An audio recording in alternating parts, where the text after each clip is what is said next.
Hallo guys, ek is Maas van Klaaste. Vir 'n tyd lank het ek nou 'n bietjie navorsing gedoen en ek aanskou dat daar is maar baie min potloodkunstenaars wat hulle se werk in Afrikaans verduidelik. Ja, so ek wil my sketsboeke weer so met ideeë gaan in Afrikaans.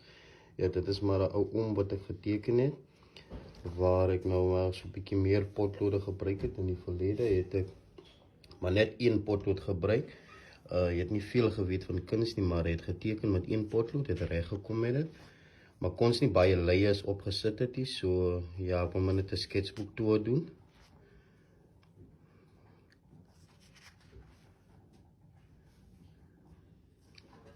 Hier het ek baie verskillende potlode gebruik en daar by die hare langs het ek 'n embossing tool gebruik om die highlights uit te bring van die hare.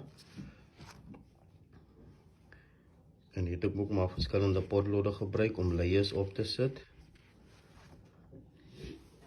Ek is baie lief vir oorteken, omdat dit so baie detail bevat.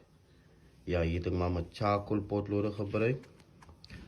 Die harde en die sagte en die neutrale ene.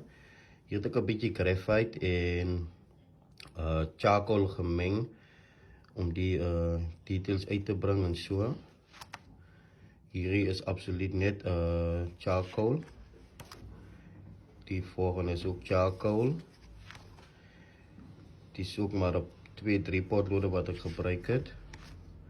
Die is absoluut charcoal. En die is ook charcoal. En ja, dis maar 'n oogie waarmee ek nog besig is, wat